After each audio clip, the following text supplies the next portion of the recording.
You know the feeling, right? You go to check on a friend's profile and poof, they're just gone. And immediately our minds jump to, oh, there must have been some drama or they just got totally burnt out. But what if I told you the real reason is way more interesting than that? What if it's not about running away from something bad, but running towards something incredible? That's what we're digging into today, this quiet, powerful shift that's making people log off for good. So yeah, that's the big question, isn't it? Why do people really just up and delete their accounts? It's so easy to make assumptions, but we're going to peel back the layers here and get to the core of a really fascinating psychological change that's happening all around us. Okay, so before we get to the big reveal, let's talk about the obvious stuff first. The usual suspects, right? When someone quits social media, we all have this mental checklist of reasons, and honestly, we've probably felt most of them ourselves at some point. And yep, here they are. You know the drill. The constant drama, the overwhelming negativity, that feeling at the end of the day when you realize you've just lost 2 hours to scrolling. Ugh. And of course, the big ones like privacy worries and the absolute soul-crushing comparison trap. And look, let's be clear. These are all 100% valid reasons to bounce. But the key here is that they're all reasons born out of frustration. What we're talking about today is something totally different. It's about leaving out of growth.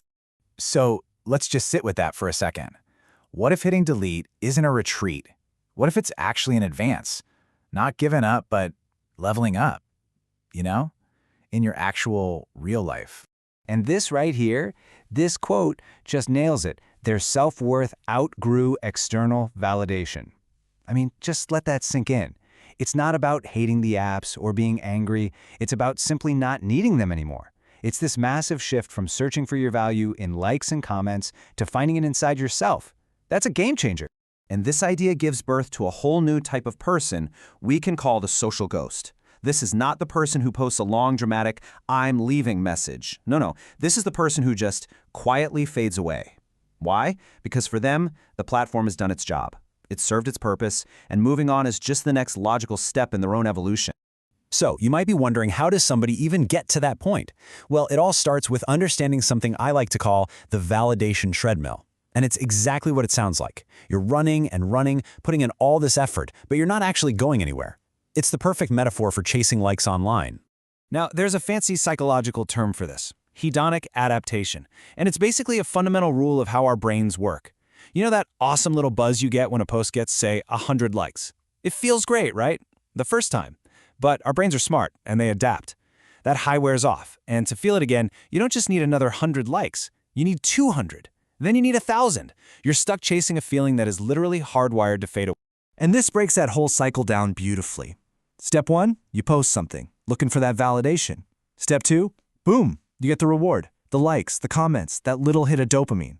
But then comes step 3, adaptation. The buzz is gone, and that sends you right back to the start, to step 4, where you have to seek more.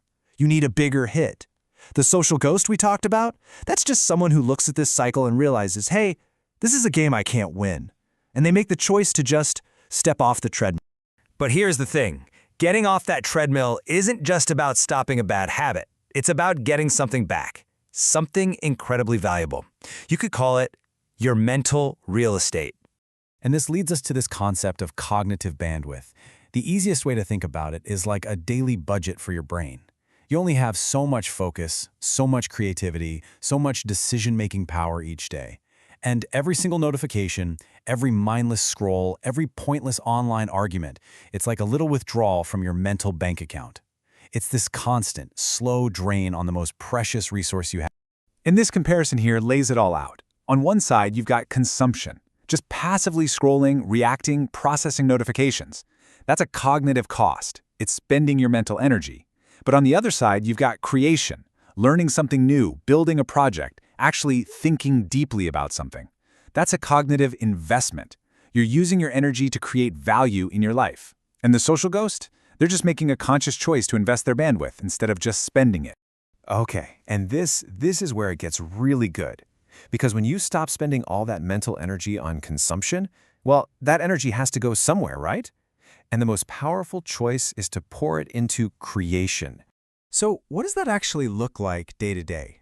Well, it means having the mental clarity to do deep, focused work.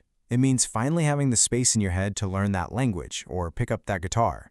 It means building real things in the real world, nurturing relationships with people, face to face. And maybe the most important thing of all, it means building a solid sense of who you are that has absolutely nothing to do with how many likes you got today. You know, we talk a lot about self-care these days, and we picture things like spa days or vacations. And those are great.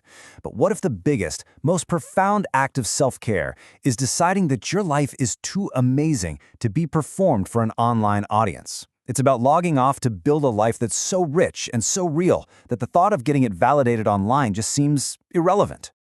So I'll leave you with this question to think about. If you got back all that time, all that mental energy that currently goes into scrolling, what would you do with it? What amazing thing would you create?